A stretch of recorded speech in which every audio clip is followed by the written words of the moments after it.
안녕하십니까. 조선일보 경제부의 박사이자 박연철입니다. 11월 11일 코인 파헤치기 본격적으로 시작해 보도록 하겠습니다. 오늘은 IT 전문 미디어 테크엠의 이수호 부사장과 함께하도록 하겠습니다. 안녕하세요. 안녕하세요. 네, 오늘 코인 시장에 상당히 큰 뉴스들이 꽤 많습니다. 최근에. 네. 뭐 하나하나 좀 이따 알아보도록 하죠. 일단 키워드 세 가지로 좀 준비를 해오셨죠? 네, 오늘 일단 좀 큰일이 터졌는데 네. 일단은 다 같은 맥락이고요. 네. 키워드를 먼저 소개해드리면 첫 번째 키워드는 코인 고래 싸움의 끝. 네. 두 번째 키워드는 빗썸이 억울하다는 이유. 네. 세 번째 키워드는 여당발 코인 규제안. 이렇게 정리를 해봤습니다. 네. 최근 이제 가장 코인 시장의 큰 뉴스가 지금 바이넌스하고 FTX라고 FTX. 글로벌 코인 거래소 1, 2위 다투는 곳에서 지금 큰 싸움이 났어요. 이거 엄청난 싸움인 것 같은데 네. 이게 이제 첫 번째 키워드죠. 그러니까 네, 일단 뭐 사실 스토리도 되게 길고 네. 이름들도 되게 좀 낯익은 이름들이 아니라서 어려우실 텐데 음. 간단하게 정리하면 요즘 아파트, 음. 주식 다 레버리지가 문제잖아요. 네. 코인도 마찬가지로 레버리지 이슈가 또 터졌다라고 네. 보시면 되고요. 음. 일단 레버리지를 촉발하게 된 거는 이 주요 생태계에 있는 플레이어들 탓인데 네. 일단 일단 FTX라는 코인 거래소 다들 아실 거고요. 네. 우리나라에서도 업비트랑 빗썸이랑 다 트래블로 제휴가 돼 있습니다. 그래서 국내 이용자들도 꽤 많고요. 네. 이 FTT가 거래량 기준으로는 세계 2위인데 여기가 지금 유동성 위기에 직면해서 망할 가능성이 커졌다는 얘기가 먼저 나왔고요. 네. 그리고 이 FTX가 단순히 코인 거래를 중개하는 게 아니라 자체 코인 FTT가 있습니다. 자체 코인이 이제 이유가 이 자체 코인이라는 게 있는 이유가 사실은 이 코인을 통해서 또 다른 코인을 사게 하는 그리고 이걸 통해서 이용자들이 뭐 일종의 뭐 네이버 생태계 네. 네이버페이 같다고 보시면 돼요.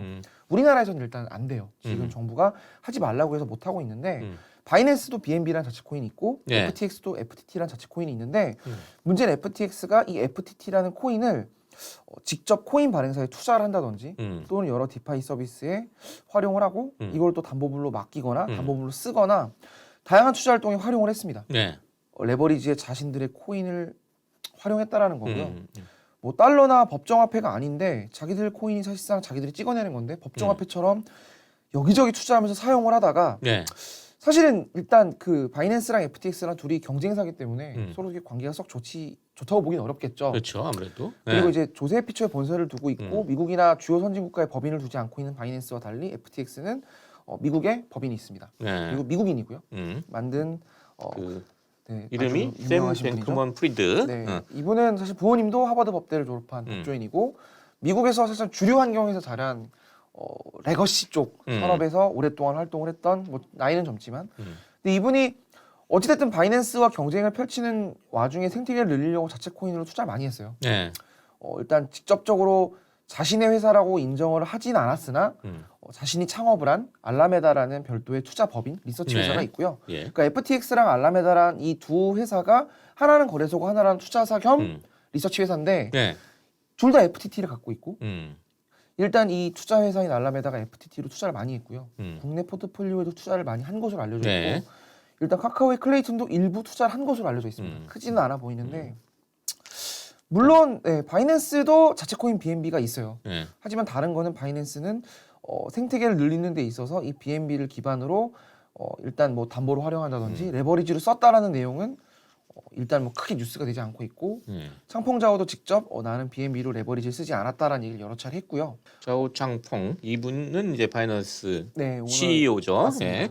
그러니까 근데 일의 발단은 이제 바이낸스에서 그 소위 그 FTT란 그 FTX의 코인을 갖다가 다 갖다 팔아가지고 지금 이게 터진 거잖아요. 네, 시작은. 맞습니다. 네. 근데 물론 팔기 전에 이 네. FTX와 알라메다 이 회사들의 자본이 정말 안전하게 있느냐 루나 테라와 마찬가지죠. 레버리지를 너희들이 많이 쓰고 있는 것 같은데 너희들 정말 자산 건전성이 있느냐에 대해서 미국 IT 매체들이 굉장히 보도가 좀 많았어요. 네. 그래서 이거에 대한 의구심을 일단 언론 쪽에서 먼저 제기를 했고 여기를 보고 이제 바로 이제 바이낸스 오너가 또 트위터로 일론 머스크처럼 또 호응을 하면서 네.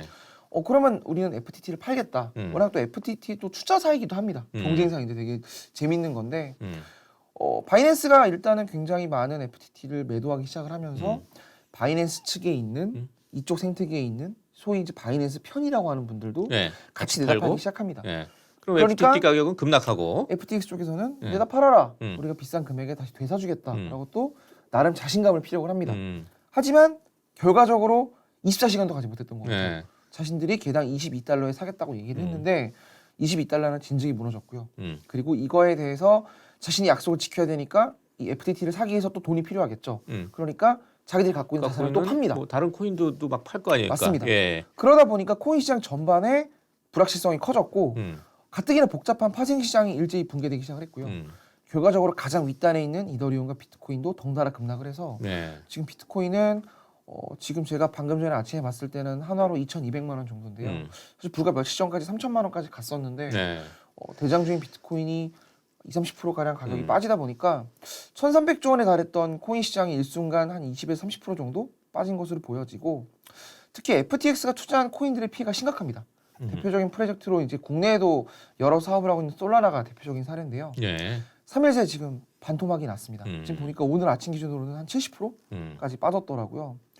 이러다 보니까 타 알트코인에도 영향을 주고 있고 제2의 루나 사태로 확산되지 않을까라는 의구심이 있는데 이미 루나 사태까지 이미 온 것 그거보다 같습니다. 더 커지는 것 같은데요. 네, 예. 맞습니다. 루나 사태 때는 그냥 테라 루나 거기서 끝난 것 같은데 뭐 약간의 또 그 파생된 네. 뭐 디파이 쪽도 있긴 했지만 여기 이 FTX는 곳곳에 많이 투자를 많이 했잖아요. 일부 VC들이 루나 사태 네. 이후로 문을 닫은 것도 맞고 또 개인들의 피해가 굉장히 컸던 것도 맞는데 이 FTX 같은 경우는 자신들의 코인으로 레버리지를 많이 썼는데 이 레버리지 활용처들을 보면 대부분 이쪽 생태계, 즉 스타트업이나 기업들이나 투자를 많이 했습니다. 이분들은 사실 다 대부분 이제 서비스를 만들고 있고 고용을 진행하고 있는 곳들인데 지금 이렇게 생태계가 전반적으로 무너지다 보니까 직장을 잃는 분들도 많을 것이고 정해진 대로 서비스도 안 나올 것이고 이럴 기반으로 투자를 받았거나 ICO가 아니라 IPO를 준비했던 기업들도 있던 것으로 알고 있어요. 네. 그러니까 전 세계적으로 코인 쪽에 관련된 또는 직간접적으로 영향을 받는 기업들이 굉장히 많아질 것으로 보여서 루나보다 훨씬 더 생각보다 파장이 클 수 있다라는 네. 걸 보셔야 될 것 같고요. 그래도 아까도 살짝 말씀하셨지만 국내에서도 좀 투자받고 네. 관련된 회사도 꽤 많은 것 같아요. 솔라나 같은 경우는 특히 국내 게임 시장이랑 뭐 인터넷 NFT 시장에 관심이 많아서 크래프톤이랑 네이버 라인이랑도 제가 알기로 제휴를 맺었습니다. 네. 그래서 두 회사는 NFT를 만들거나 P2E 프로젝트를 할 때도 솔라나 도움을 많이 받은 것으로 알고 있는데 지금 어떤 상황인지는 조금 일단 지켜봐야 될 부분이긴 하고요. 일단은 국내 기업들의 피해 사항이 아직까지 크게 두드러지는 건 아닌데 네. 지금 미국이랑 해외에 있는 몇 개 거래소들은 FTX의 프로젝트들, FTT로 투자를 받은 솔라나 같은 케이스들에 우리가 유동성으로 크게 문제가 없다라고 지금 저마다 공지사항을 올리고 있다고 해요. 그러니까 더 불안해하는 것 같아요. 큰 거래소들이 저마다 우리는 괜찮아요라고 말하는 게 또 혹시 또 다른 망할 곳이 있어서 지금 이들이 이러는 것 아니냐라는 시각들도 있고요. 사실 코인 시장 별로 안 좋아도 거래소는 이렇게 수수료를 받으니까 맞습니다. 현금이 계속 들어오고 그러니까 괜찮다 그랬는데 이렇게 큰 거래소가 지금 상당히 위기에 처했다 그러니까 전반적으로 되게 불안한 느낌이 있는 것 같아요. 네, 그러니까 단순히 두 대형 거래소 간의 싸움으로 이해하시는 분들이 많은데 네. 그게 아니라 일단은 룰이 없는 시장에 너무 많은 유동성이 몰렸고 또 특정 세력이 시장에 좌우되고 있는 상황을 누구도 컨트롤하지 못했고 그리고 무엇보다 사실 국내 코인 거래소는 당국의 관리 감독 때문에 자체 코인을 발행하지 못하고 있어요. 네. 뒤에 후술할 내용이기도 한데 근데 규제를 회피한 해외 거래소들은 말 그대로 무법천지고 이거를 사실 주요 국가들이 다 방관한 측면도 분명히 있고요.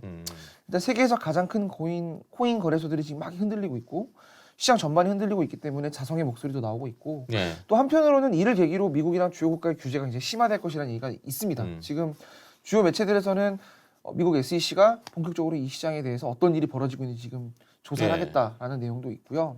또 정치권에도 코인 자금이 많이 흘러들어갔다는 얘기도 있어서 사실 어디까지 사태가 확산될지는 지금은 사실 예측하기 좀 쉽지 않은 매우 어려운 국면이다. 라는 생각이 듭니다. 제가 또 미국 사이트 뭐 몇 군데 이제 보니까 이 바이넌스의 CEO 자오 창펑하고 이 지금 FTX의 지금 창업자인 샘 뱅크만 프리드 이 두 분의 개인적인 감정 싸움도 지금 있다 뭐 이런 식으로 좀 해석하는 언론도 있더라고요. 보니까 이 자오 창펑이 이제 이 FTT 코인을 매각한 배경을 설명하면 트윗을 올리면서 이 업계 동료를 해치기 위해 몰래 정치권에 로비하는 사람은 지지할 수 없다. 뭐 이런 트윗을 올렸다는 거예요. 이게 사실 이 샘 뱅크만 프리먼을 이렇게 가리키는 거고, 그래서 이런 감정 싸움까지 얽혀서 이거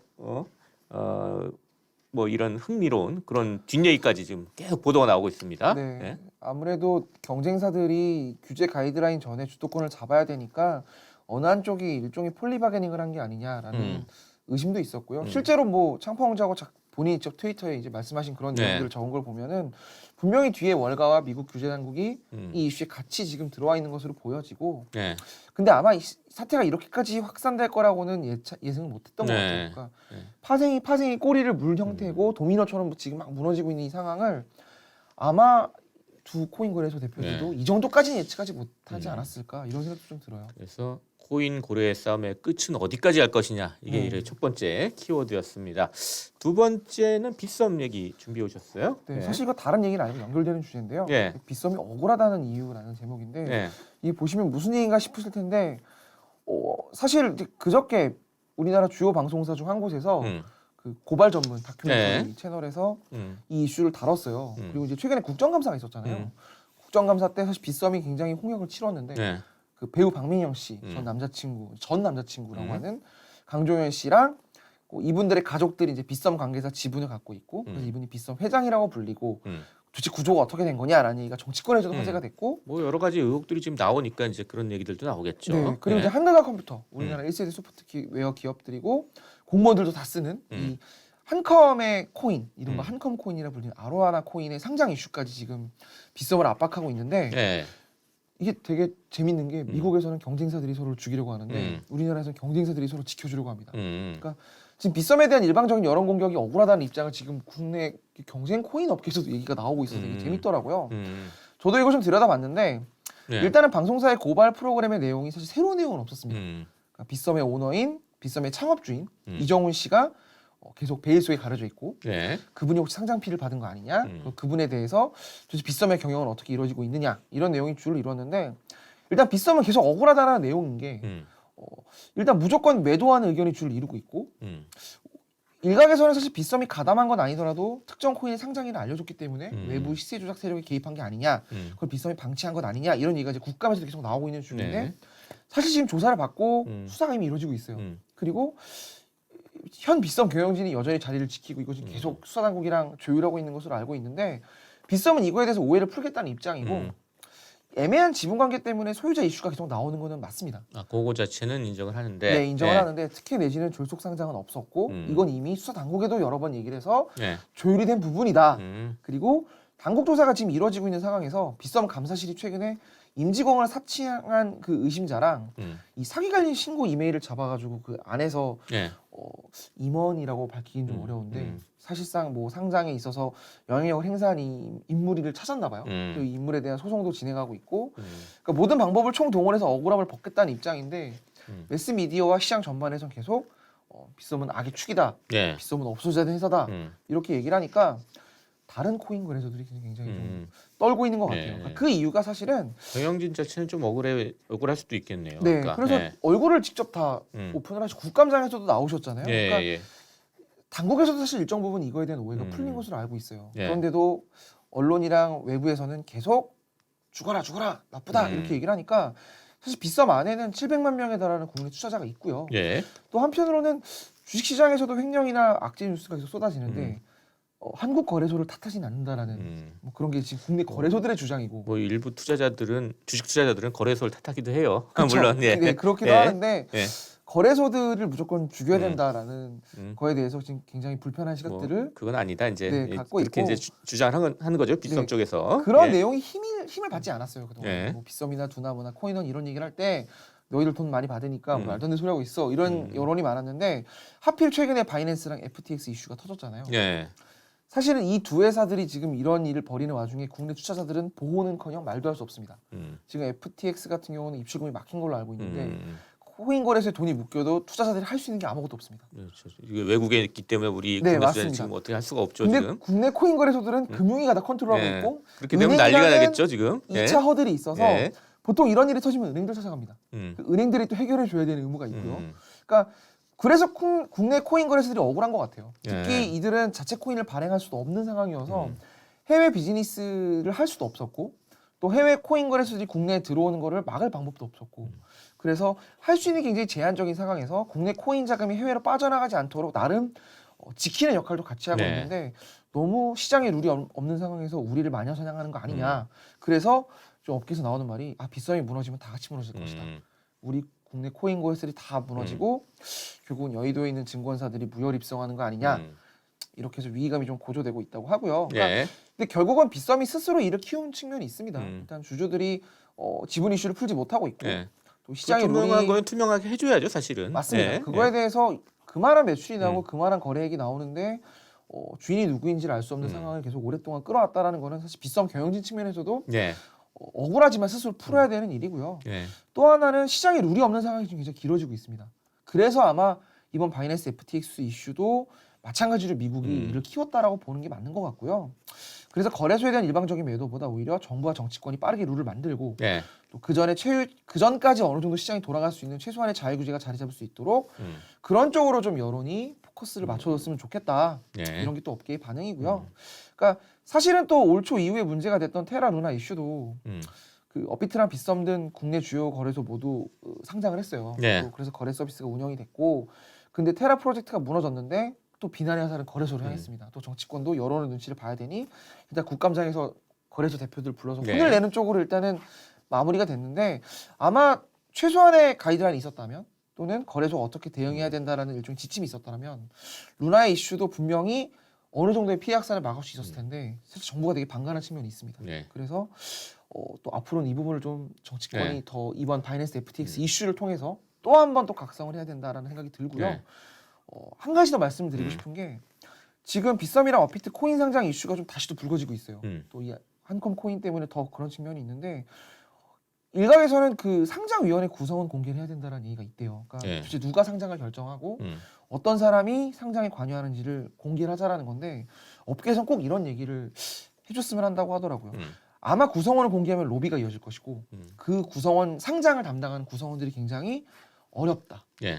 아마 그런 이분들이 일도 적극적인 있겠죠. 활동이 어려울 것이고 사실 네. 국회에서도 입법을 진행할 때 있어서 국회의원 한 명이 어떤 걸 반대했고 어떤 걸 찬성하는지를 다 찾아가지고 또 이거를 다음 선거 때 활용하자 이렇게 주장하시는 그런 분들도 많잖아요. 네. 그러니까 그래서 투명한 상장을 해서 구성원을 공개하는 것 자체가 오히려 시장을 더 어렵게 만들 것이기 때문에 차라리 당국이나 관계당국이 관계당국이 상장 관련 작업을 하는 사람들을 당국이 관리를 하고 관리 감독을 당국이나 금융위가 한다면 오히려 더 깔끔하게 상장에 대한 부분이 정리가 되지 않을까 네. 이런 얘기들을 좀 투자자분들이 알았으면 좋겠다 이런 얘기를 하시더라고요. 그렇다면 도대체 정치권에서 어떤 그런 가이드라인이나 규제안이 나오나 이게 네. 그다음 키워드가 되겠네요. 그걸 네. 봐야 되는데 네. 그게 지금 세 번째 주제고요. 네. 마침 이번 달에 나왔습니다. 네. 따끈따끈한 며칠 안 된 얘기인데 키워드 제목은 여당발 코인 규제안이고요. 네.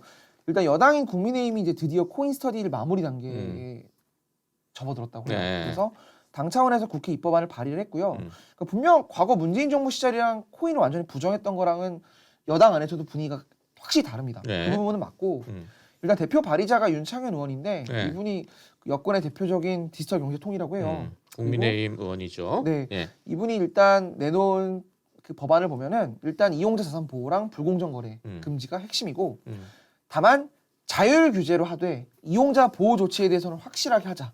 이렇게 정리가 될 것 같고 다만 ICO 즉 코인을 발행하는 것과 예. 거래소 상장 등 서비스 유통사 관점에서 필요한 가이드라인이 없습니다. 요걸 지금 일단 뒤에서 다시 다룰 건데 테라 루나랑 이번 FTX 이슈도 사실 이 가이드라인이 필요한 건데 네. 요거는 빠졌다라는 거. 그러니까 어찌 보면 사실 당연한 부분이에요. 왜냐하면 필요한 건 맞는데 선행돼야 될 건 결국 미국의 기준이겠죠. 예. 미국의 규제 기준이 아직 나오지 않은 상황에서 우리가 선제적으로 이 부분을 딱 정의를 내리기가 어려웠을 거라는 얘기를 하시더라고요. 윤창원 의원실에서도. 사실 이미 정무위에도 코인 관련 법안이 14건 지금 쌓여 있다고 해요. 그러니까 이미 뭐 다른 분들도 다른 의원들도 많이 코인 맞습니다. 법안들 냈을 네. 거 아니에요. 근데 이 법안이 더 윤창현 의원이 낸 법안이 좀 주목받는 이유가 있어요? 이 법안이 사실 제일 중요하다라고 업계에서 보고 있는 이유가 네. 일단 이 윤 의원이 여당 디지털 자산 특위 위원장입니다. 네. 그리고 금융위원회랑 가장 긴밀하게 소통하고 있는 곳이고요. 네. 또 코인 업권법 제정 논의를 진행을 사실은 유니언실에서 많이 개입을 해서 했다고 해요. 네. 그래서 금융위와 긴밀한 사전 협의가 이루어졌기 때문에 이번 입법은 청부 입법으로 보아야 한다. 이렇게 업계에서 많이 말씀들을 하시더라고요. 그래서 아마 코인 사업자의 예치금 신탁이랑 보험 공제 가입 의무화. 아마 루나 이후에 VC들이 많이 망했기 때문에 이것들에 대해서 최소한의 안전장치를 만들어야 된다는 금융위의 생각이 이번 네. 법안에 반영이 된 것으로 보여지고요. 또 하나는 금융위가 요즘 보고 있는 게 미공개 정보 활용이에요. 시세 조종. 이런 부분은 국감에서도 굉장히 금융위가 많이 얘기를 했는데 네. 이 부분에 대해서 굉장히 세게 내용이 들어가 있습니다. 사업자 책임을 강하게 묻자라는 얘기도 유니언 법안에 담겨 있는 것으로 보면 확실히 청부 입법 냄새가 난다. 이거는 지금 정부가 진행하는 법안이다. 이렇게 보시면 될 것 같고요. 그럼 업계에서는 좀 반응이 좀 아까도 살짝 얘기하시겠는데 어떤 반응들이 좀 나오고 있어요? 일단은 주요 메이저 코인 거래소들은 좋아합니다. 왜냐하면 사실은 공격적인 제도화 정책이 담기지 않아서 반쪽짜리 아니냐라는 부분들도 있지만 그래도 운신의 폭을 조금 만들어줬다. 그리고 일단은 자율규제를 쪽으로 가자는 쪽에 대한 대목이 많이 남겨 있어서 그 부분을 일단 주요 코인 거래소들이 되게 좋아하고요. 네. 또 하나는 그 부칙에 있는데 그 부칙이라는 건 아직 최종 결정된 건 아니고 추후 스터디를 통해서 앞으로 나아가자는 내용인데 여기를 보면은 일단은 이해상충 문제 해소를 비롯해서 시세랑 공시 관련된 전산 시스템 구축 방안 등이 담겨 있는데 네. 이거는 사실 코인 거래소들의 주장이었습니다. 이 부분을 이 법안의 부칙으로 내걸었다라는 측면은 즉 코인 거래소들의 의견을 유니언실이랑 당국에서 많이 들어주고 있다라는 측면을 굉장히 좋아하시더라고요. 그래서 무조건적으로 때려잡겠다라는 게 아니라 이걸 때려잡으면 결국은 바이낸스랑 FTX로 또 우르르 나갈 텐데 그걸 투자자가 국내 코인 거래소들이 시장을 지킬 수 있도록 어느 정도의 배려와 이해가 담겨 있는 것 아니냐 이렇게 보여서 좋아하시는 분들도 있더라고요. 근데 또 아까 얘기했듯이 부정적으로 좀 얘기하시는 분들도 있다는 거죠, 그러니까. 네, 좀 작은 규모가 작은 코인 거래소들은 결국은 달라진 건 없다. 자유 규제는 결국은 메이저 코인 거래소들 위주로 지금 흘러가고 있는데 규제 불확실성이 여전히 남아 있고 이용자 사업자들에게 뭔가 공격적으로 사업을 해서 메이저 즉 우리 그 빅5라고 하는 원화 입출금 계좌를 갖고 있는 거래소들과 뭔가 승부를 보고 싶은 새로 시작하려고 하는 스타트업들 입장에서는 현 상황을 유지하는 거기 때문에 이거는 결국은 기존의 사업자들만 좋은 것 아니냐, 정부와 당국도 그들과 협조하는 것 아니냐 이렇게 해서 부정적으로 보는 분들도 있더라고요. 근데 법안이란 게 이렇게 계속해서 장기적으로 가려면 여야가 좀 합의가 돼서 이게 돼야 될 텐데 이거 그냥 여당 쪽에서 나온 얘기고 일단 당정인 일단 내부적으로 합의한 것 같은 이런 내용인데 어떻게 될 것 같아요? 일단 15일 날 그 정무위 법안 심사 소위가 열리고요. 여기서 구체적으로 논의가 이루어질 거라고 하는데 하나 분명한 거는 미국의 규제 가이드라인이 멀지 않았고 또 여권의 코인 스터디가 마무리 단계에 접어들었고 사실 그 전 정권에서는 코인 스터디에 대해서 시작도 하지 않았습니다. 그러니까 저도 여러 계통을 통해서 이야기를 많이 들었는데 옹호하시는 분들과 반대하시는 분들이 싸우다가 늘 끝났대요. 그래서 한 발자도 나아가지 못했는데 지금은 필요하다, 다듬어 보자, 관리해 보자라는 쪽은 분명히 정해졌다라는 측면에서 특히 당정이 어느 정도 합의가 다 된 부분이어서 우리 대내적으로 굉장히 복잡한 정치 환경 때문에 지지부진한 측면이 있지만 결국 미국이 속도를 내고 유럽이 속도를 내고 자연스럽게 따라갈 거기 때문에 이제 정말 머지 않았다. 새로 지금 시장이 좀 재편되고 있는 상황인데 여당발 코인 규제안이 빠르게 시장에 적용이 될 것이니까 이제 조금만 기다리면 된다라는 생각이 듭니다. 자, 이제 거의 이제 세 가지 키워드로 좀 정리하면서 거의 마칠 시간이 다 됐는데요. 저희 뭐 시청자 구독자 여러분께 마무리 인사 부탁드리겠습니다. 네, 레버리지 때문에 지금 시장 전반이 굉장히 많이 흔들리고 있는데 분명한 건 너무 크게 좌절하거나 실망하지 않으셨으면 좋겠는 게 코인파는 원래 이랬고 앞으로도 이럴 것이다는 아닌 것 같아요. 앞으로는 분명히 바뀐다라는 얘기를 저희도 여러 번 하고 있고 1년 넘게 하고 있는데 그 앞으로의 시기가 지금 굉장히 빠르게 다가오고 있고 이번 폭락 사태가 아마 그 시기를 더 빨리 앞당길 것 같아요. 그래서 이제는 정말 이 시장을 떠나지 않고 실망하지 않고 굳건히 바라보는 시각이 필요하다라는 말씀을 드리고 싶습니다. 예, 감사합니다. 11월 10일 목요일 코인 파헤치기 마칠 시간이 다 됐습니다. 지금까지 코인 파헤치기 함께해 주신 IT 전문 미디어 테크엠의 이소 부사장 그리고 저는 조선일보경제부의 박사기자 방현철이었습니다. 그럼 다음 시간에 또 뵙도록 하겠습니다. 감사합니다. 감사합니다.